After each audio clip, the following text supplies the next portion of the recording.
Have you ever really thought about Wonder Woman? We all see her as the shining beacon of hope, truth, and justice. The ultimate superhero, right? But what if I told you there's a much darker, more dangerous side to Diana Prince? What if the very things that make her a hero also make her one of the most terrifying figures in the entire DC universe? Today, we be pulling back the curtain to reveal why Wonder Woman is far more dangerous than you ever imagined. Let's start with her training and origin. Diana isn't just strong. She was forged in the crucible of the Themyscira, an island of immortal warriors who have been honing the art of combat for thousands of years. Think about that. Millennia of strategic warfare, hand-to-hand combat, and weapons mastery are encoded into her very being. She's not just a brawler.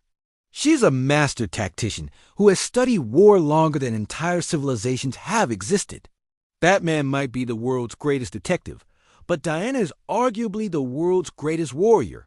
She was trained by General Antiope, the greatest general in Amazonian history. Her fighting style is a seamless blend of grace and lethality. She knows every pressure point, every weakness in an opponent's stance, and how to end the fight in a single decisive move. This isn't bar fight brawling. It's a lifetime dedicated to perfecting the art of destruction. Now, let's talk about her power level. We often compare her to Superman, but that comparison misses a crucial point. Superman holds back. His entire moral code is built around restraint, using the absolute minimum force necessary. Wonder Woman, she doesn't have that same limitation. She's a warrior. When she enters a fight, she's fighting to win, and she's not afraid to use the full extent of her power.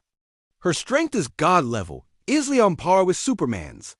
She can trade blows with cosmic entities like Darkseid.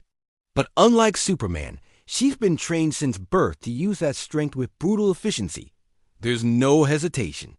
When she decides to strike, she strikes with the force of a demigod who knows exactly where and how to inflict the most damage. That's the difference between having a powerful engine and being a Formula One driver who knows how to push that engine to its absolute limit. And that brings us to her divine heritage. Wonder Woman isn't just an Amazon.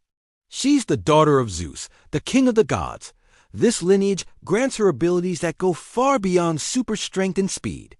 In some versions of her story, she has the power to command lightning, just like her father.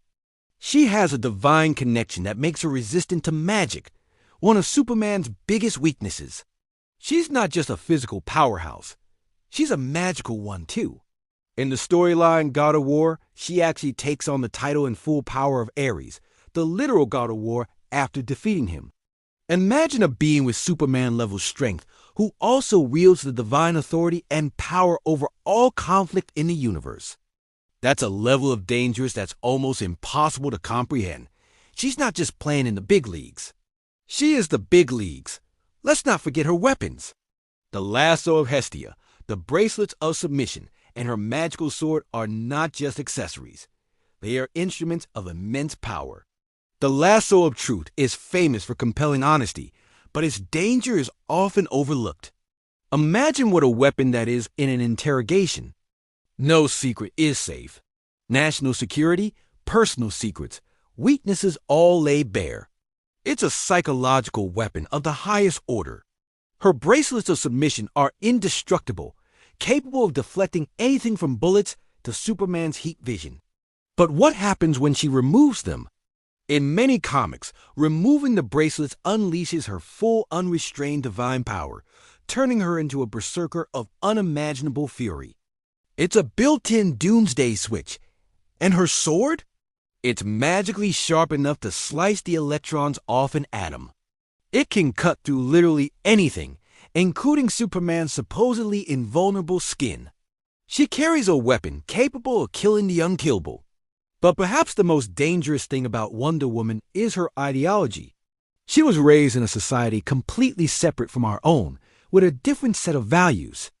Her mission is to bring peace to man's world, but her definition of peace can be extreme. Remember the Injustice storyline? After the Joker tricks Superman into killing Lois Lane, it's Wonder Woman who encouraged Superman to take a more direct, forceful approach to ending conflict. She's the one who argues that sometimes killing is necessary for the greater good. She advocates for a dictatorship, believing that mortals can't be trusted to govern themselves. This isn't a hero who believes in due process.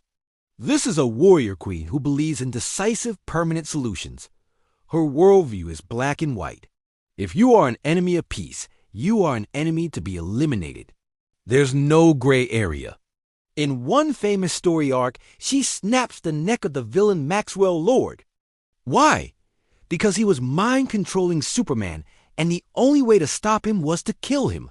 She did it on live television, without hesitation, because in her warrior's calculus, it was the logical choice. That's terrifying. A hero who will kill, not out of rage, but out of cold, hard logic. This rigid, uncompromising morality is what truly sets her apart. Batman has a no-kill rule. Superman believes in redemption. Wonder Woman believes in justice, and sometimes her justice is final. She comes from a culture where execution for a just cause is not murder, it's a duty. This makes her incredibly unpredictable in a world of complex moral situations. When you combine her warrior training, her god-tier power, her divine weapons, and an absolutist ideology that justifies lethal force, you get a being that is, frankly, one of the most dangerous entities on the planet. She walks a razor's edge between savior and conqueror. She's the ambassador of peace who was trained for eternal war. She is a goddess trying to live among mortals, and she holds the power to protect them or rule them. The line between the two is thinner than you think. So the next time you see Wonder Woman, remember that beneath the symbol of hope lies the heart of a warrior, forged by gods and tempered in battle, who will do whatever she deems necessary to achieve her mission. And that is a truly frightening thought. What do you think? Is Wonder Woman's willingness to cross lines a necessary evil, or what makes her truly dangerous? Let me know your thoughts down in the comments. Thanks for watching, and if you enjoyed this deep dive, make sure to hit that subscribe button for more content. See you next time.